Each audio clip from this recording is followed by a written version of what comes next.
There's a dead body in the barn. A dead body in the barn where, hon? Down the street. Down the street? Okay, let me go check. You go get the marshal, okay?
Howdy, folks, and welcome to the Frog Jump Restaurant and Hotel.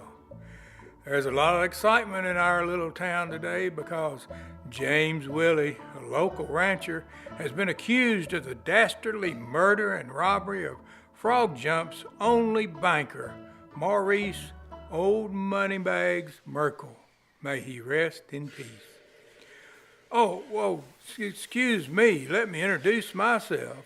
I'm Horatio B. Thibodeau, Deputy U.S. District Attorney of the 5th Judicial District, made up of Frog, Hopper, and Croaked counties.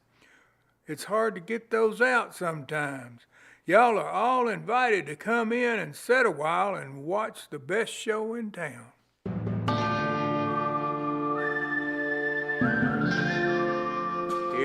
Hear ye, all rise. The Fifth Circuit Court is now in session. All citizens who are in good standing shall be heard.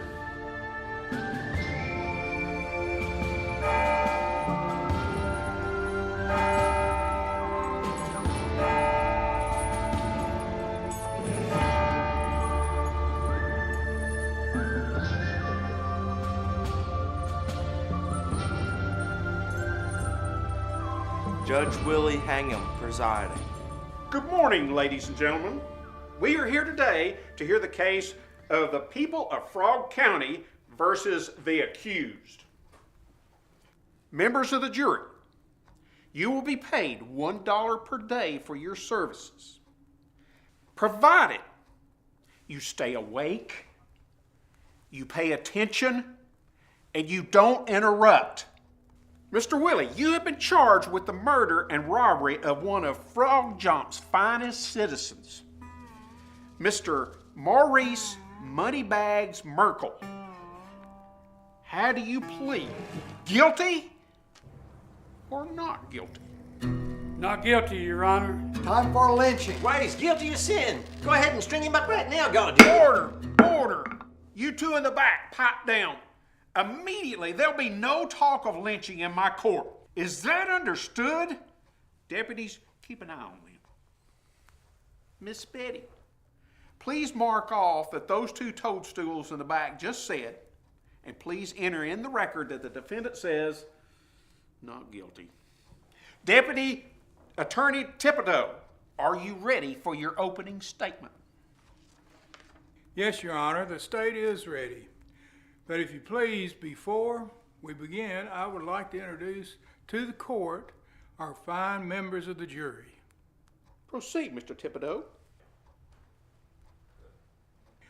Judge, may I present Ms. Mattie Buttons, our local dressmaker. Good morning, Miss Mattie. How are you today? Fine and dandy, Mr. Thibodeau, fine and dandy. You do know that I'm running for mayor of Frog Jump. Now, Miss Mattie, now's not the time to be politicking. Thank you kindly. Next, we have Miss Deborah Ryder, wife of Brother Noah Ryder. He's the pastor of Frog Jump Chapel. How are you today, Miss Ryder? Oh, just lovely, lovely. Hallelujah, amen. I understand that the pastor's out of town today. Yes, Mr. Thibodeau. Noah's gone to Nashville to pick up some new hymns we ordered. He'll be back day after tomorrow to finish planning poor Mr. Moneybags' funeral. Well, thank you, Miss Ryder.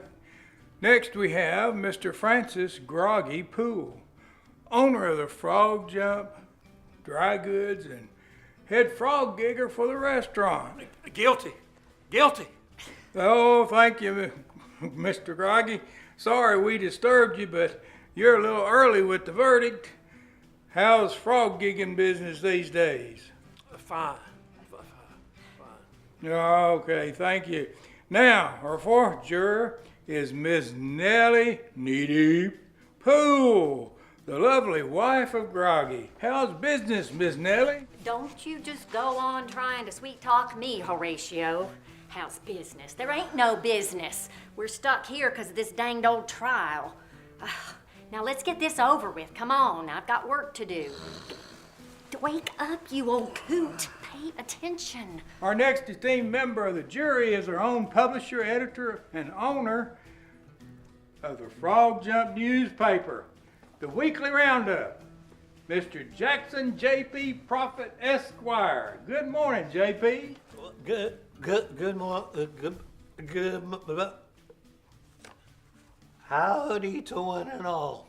I see you brought a copy of the Roundup.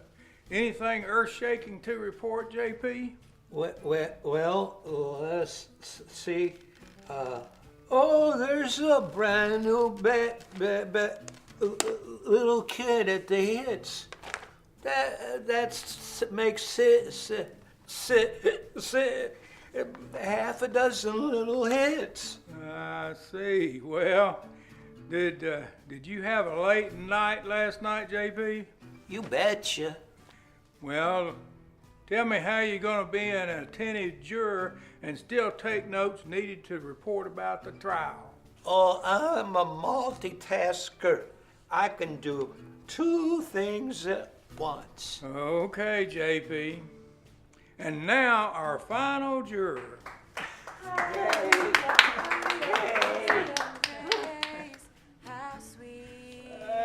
Okay. Final juror is Miss Sarah Lee Hopper, owner of this fine establishment, the Frog Jump Restaurant and Hotel. Any word from old man Hopper this week, Miss Sarah? Why, no, Mr. Thibodeau. I haven't heard anything from that good-for-nothing person in over 5 years. You know, the night before he left was the last time I saw him, and he was talking about wanting to get some good food. He didn't like all the disgusting food, so he wanted to get some decent food, and he just took off and didn't even eat supper. I don't understand. Oh, Mr. Thibodeau, I do need to let you know that the state has given a food allowance for Frog Jump Restaurant to serve all of the jury while this trial is going on. And oh, the menu, oh, I'm telling you, boy, let me tell you, we are having fried frog legs, we're having boiled frog legs, we're having frog leg po' boys, we're having frog legs all rotten, frog legs skimpy, and oh, my favorite of all, frog legs on a stick. Thank you, Miss Sarah. I'm hungry already. And the state thanks all of our jurors. Thank you, Mr. Thibodeau and jurors. Mr. Public Defender, I didn't catch your name. And you are? Your Honor, my name is Buckamoff, Seymour Buckamoff. You from around these parts? I've seen plenty of rodeos where cowboys being bucked off, but this is the first time I've heard the name Buckamoff. Well, welcome to the 5th District. And now, Mr. Buckamoff, is the defense ready? It is, Your Honor. Miss Betty Wong, the finest court clerk in the 5th District, would you please swear in the jury? Well, thank you, Judge. Will the members of the jury please raise your right hand? Do each of you swear that you will try the case of this court and that you will return a true verdict according to the evidence and the instructions of the court? Please say, I do. I do. Attorney Thibodeau, I believe we are ready for opening statements. Oh, Judge, may I let everyone know that I am running for Not mayor? now, Miss Maddie. No politicking in the courtroom. Your Honor, ladies and gentlemen of the jury, the defendant, James Willie, has been accused with the dastardly crime of robbery and murder of our beloved banker, Mr. Maurice U. Merkel, or as most in the county knew him, Old Moneybags. Witnesses will testify that on the night of March 1st, 1905, Mr. Willie was seen leaving the Hertz livery stables, the same stables that Mr. Merkel was found brutally stabbed to death. Witnesses will identify this savage blade as the murder weapon found in Moneybags' back. We now ask the court to mark the blade as Exhibit A. This and other evidence, along with other witnesses' testimony, will prove the guilt of this James Willie and will produce a guilty verdict. Miss Betty, mark the knife as Exhibit A, please. What are we waiting for? He's a murderer. Hang the fella right now. We already got the noose ready. Order in the court. As I said earlier, you will not press for a lynching in this court. Sit down and shut up, or I'll charge you both with contempt, and you can enjoy the accommodations of Frog Jump's finest jail.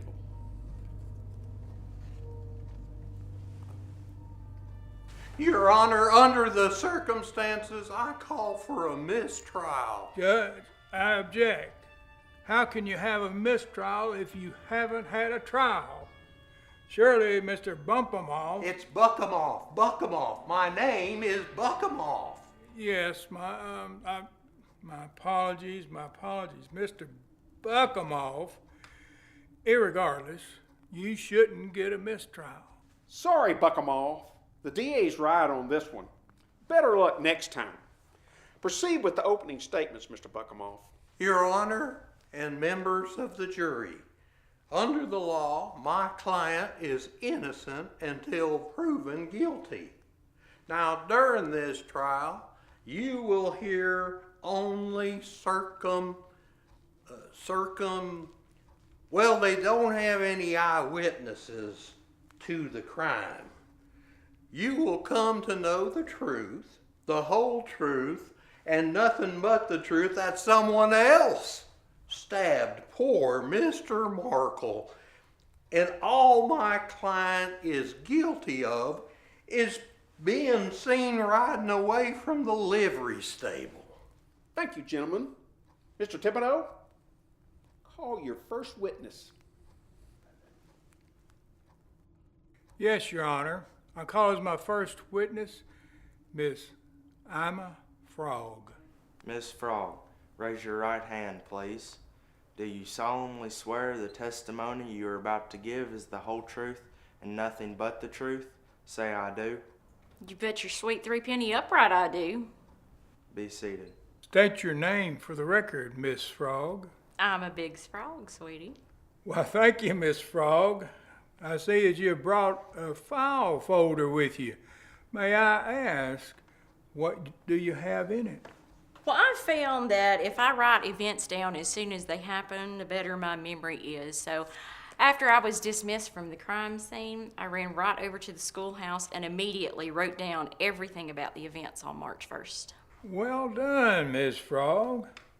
Now, as Frog Jump's favorite schoolmarm, what were you doing on Friday, March 1st, on or about 7 p.m.? Well, let's see. As my usual Friday evening event for the past 5 years, yours truly and I had just finished supper at the Frog Jump Hotel's famous Frog Legs restaurant. I had the very tender baby frog legs, all you can eat Friday night special, and you had your usual double extra large and double dipped fried frog legs with some grilled rattlesnake appetizers. I don't know why you like those. After supper coffee, you had some work to finish up, so we said our goodnights, and you went to your office and I was absquatulating home. I object. What are you objecting to, Mr. Buckamoff? I object to Miss Frog using big words that I don't understand. Like, what in the Sam Hill is absquatulating? Miss Frog? I was moseying, sauntering, walking slowly when Thomas Halfacre, my star student, he came running to me to say that when he passed the livery stable, he saw somebody lying in the barn door. And I told him, go to the marshal's office, and I ran over to the livery. And what did you find when you got there, Miss Frog? When I first got there, I stopped before I opened the gate. I thought I recognized the coat and hat on the person lying in the prone position, which means lying face down, Mr. Buckamoff. He was in the barn door opening. At closer inspection, I confirmed my initial observation. It was Moneybags, Mr. Merkel, our beloved banker, lying face down with a knife in his back. If you please. Madam, is this the coat and hat you saw on Mr. Merkel? Yes, sir. Judge, I would like to enter as evidence the coat and hat of Mr. Merkel as Exhibits B and C. Miss Frog, what else did you see? I saw the savage knife sticking out of his back. And is this the savage blade you saw? Yes, sir, it is. Was Mr. Merkel still alive, Miss Frog? I checked for a pulse, but alas, he had croaked. He'd been dead for some time as his body was already getting stiff. I object. What now, Buckamoff? Well, I object on the grounds that while Miss Frog is a mighty fine schoolmarm, she ain't no doctor and therefore don't qualify to say how long he's been dead. No offense, Miss Frog. None taken, Mr. Buckamoff. But I served 5 years in the U.S. Army Nursing Corps and won the Spanish-American War Ribbon. So I've been around the dead. I see. Well, objection withdrawn, Your Honor. Miss Frog, did you see anything else? I didn't see anything else, but I heard a horse neighing. Whoa, now. Whoa. I didn't hear all that with that wowing going on. Miss Betty, will you repeat Miss Frog's testimony for the jury? Certainly, Judge. Miss Frog said she looked around and she didn't see anything but heard a horse neigh. Neigh. Whoa, now. Whoa, whoa. Thank you, Miss Betty. Mr. Thibodeau, anything else? Anything else, Miss Frog? Yes, sir. After the horse, I heard some jingling of spurs just like Tommy did. So I ran out the back door of the stable and I saw this man mounting a horse. And he eased his way out of the corral, crossed over the railroad tracks, and I saw him headed toward the Frog Jump Gentlemen's Social Club. Did you recognize who it was, Miss Frog? Did you see his face? I didn't see his face as he was in the shadows, but I recognized the gas pipes of James Willie. The gas pipes? Miss Frog, what are gas pipes? Gas pipes? Gas pipes are tight pants. I recognize the tight pants of James Willie. Amazing grace, how sweet the sound that saved a Oh, well, thank you, Miss Frog. That's all. What more do we need? Let's hang him right now. Come on. He's guilty. Order. I've had enough out of you two lynchers. This is your last warning. By the way, Mr. Short Chaps, I didn't catch your name. Bernard Culpepper, but people call me Tex. Please write that down, Miss Betty. I would, Judge, but I don't know how to spell his last name. Spell it C-O-L-D, Pepper. What's your occupation, Mr. Pepper? I'm Skinner, a very good one if I say so myself, Judge. So, you know how to handle a knife, do you? Yes, sir, sure do. And who might you be? Darn it, Your Honor. What did you say, mister? I asked you your name. Darn, it's my first name. Caleb is my middle name. Darn it, Caleb Smith. Who gave you a name like that? I reckon it was my daddy. Every time I tried to do something, he'd say, "Darn it, Caleb." Well, darn it, Caleb Smith. There'll be no more outbursts like that, or you'll be locked up. You understand? Yes, Your Honor. Continue, Attorney Thibodeau. No more questions at this time. Mr. Buckamoff, do you have any questions? Not at this time. Thank you, Miss Frog. You may step down. Call your next witness, Mr. Thibodeau. Judge, I call Tommy Halfacre to the stand. Raise your right hand, please. Do you solemnly swear that the testimony you are about to give is the whole truth and nothing but the truth? Say, "I do." I do. Be seated, please. Now, Tommy, please state your name. Well, you know who I am. I'm Tommy Halfacre. I sweep your porch after every Saturday night. Yes, sir, that's right. Now, Tommy, tell the court what you saw on Friday, March the 1st, as you were walking home from sweeping the school room. I was passing the outhouse, and then I passed the livery stables, and I was about to pass the barn, and it looked like there was a person laying down. And then I heard the jingle jangles of spurs, so I ran as fast as I could to Miss Frog, and she told me to go tell the marshal. Judge, no more questions at this time. Thank you, Tommy. Mr. Buckamoff, do you have any questions? Tommy, did you see anyone else at or near the livery? I didn't see anyone else, but I heard the jingle and jangle of spurs, so I ran as fast as I could to Miss Frog. That's all at this time. Thank you. Mr. Thibodeau, call your next witness. Thank you, Your Honor. I call the new U.S. Deputy Marshal. Raise your right hand, please. Do you solemnly swear that the testimony you are about to give is the whole truth and nothing but the truth? Say, "I do." I do. Hello, Marshal. Isn't this your first case in Frog Jump? Yes, sir. I don't believe we have officially met, have we? No, sir. On the night aforementioned, did you have any visitors at your office? Yes, sir. Tommy Halfacre came to see me. And what did he tell you?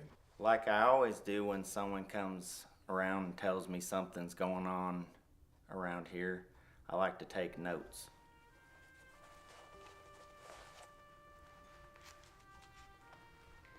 Tommy told me that he was walking by the livery near the outhouse when he saw what looked like a body laying in the barn doorway. He said he heard some jingle jangle of boot spurs. About the time that he saw Miss Frog, Tommy said that he ran over and told Miss Frog what he had seen. He said she told him to come tell me. I told Tommy to wait in my office while I went to investigate. I ran over to the library and saw Miss Frog examining the victim. I asked her if he was alive.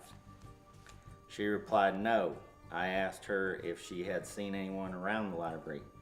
She told me she saw James Willie get on his horse and head across the tracks towards the Frog Jump Social Club. So I roused up Mr. Hertz, the livery owner, and grabbed a rental horse and headed toward the social club to question Willie on suspicion of robbery and murder. And what happened when you got to the social club? I saw him heading out on the trail towards his ranch, the Rocking W. I spurred my horse and quickly caught up with him. I brought him back to the jailhouse without incident. I searched him and did not find anything unusual.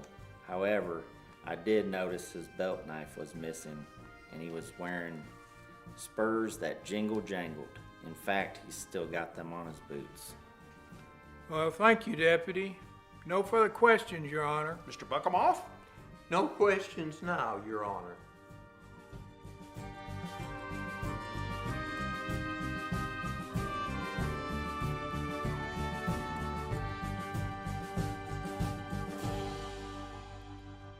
Hey, Ma. That That knife what killed Moneybags? That ain't the one we sold to Mr. Willie last month. What you talking about, you groggy old man?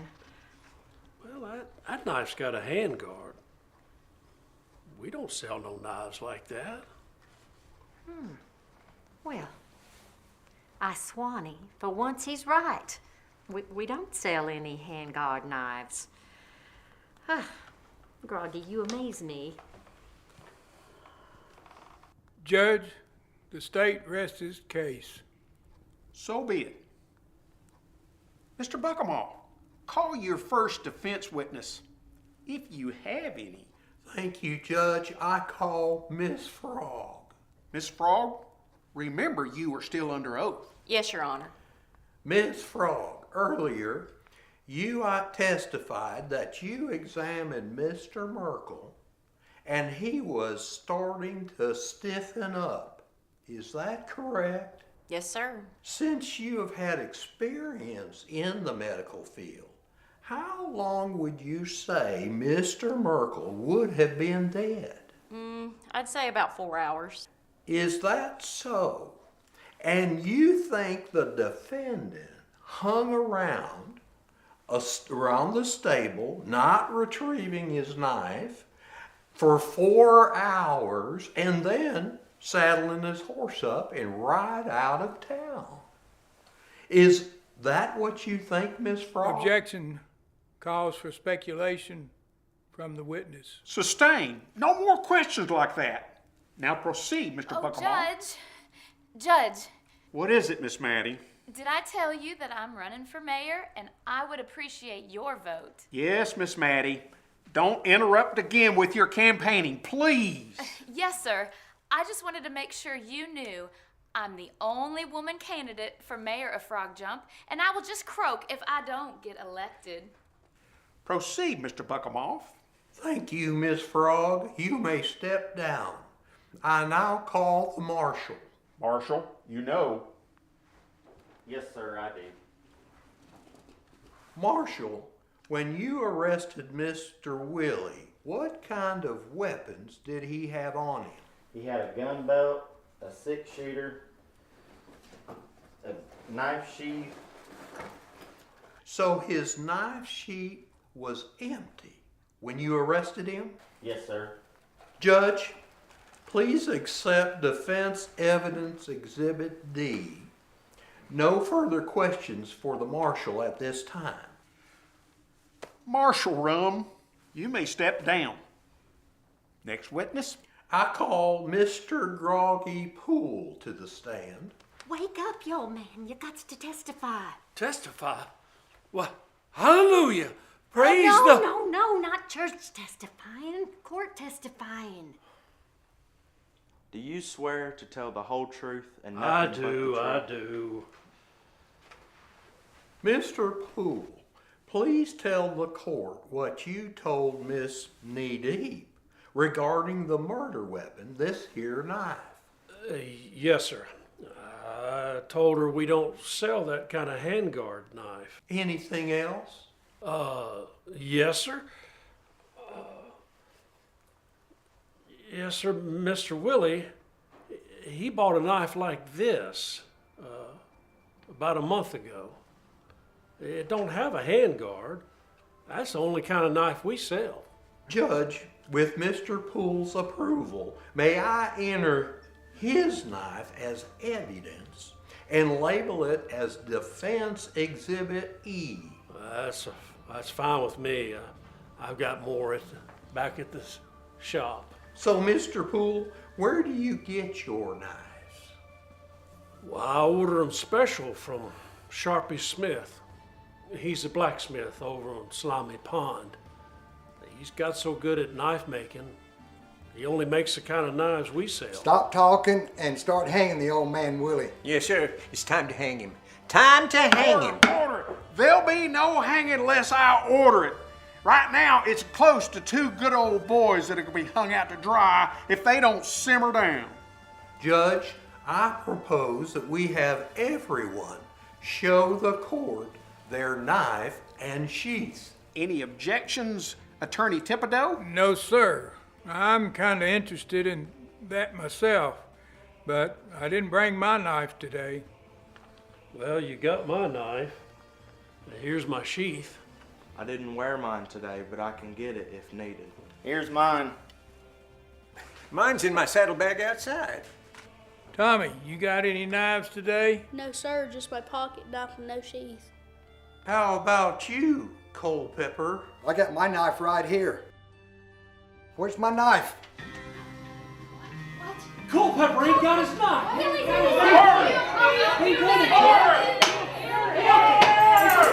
Then go pin this on me, Caleb. Where's my knife? I ain't in on this. I don't know nothing about no stabbing. We need to see if the knife fits the sheath. If the knife fits, we must convict. It's a perfect fit. Now hold on. There's the murder. Arrest that man, Marshal.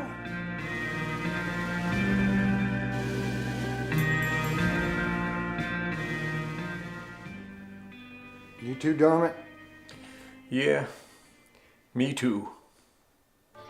Marshal, arrest Culpepper for the murder and robbery of Moneybags Merkel, and don't let his partner leave town just yet.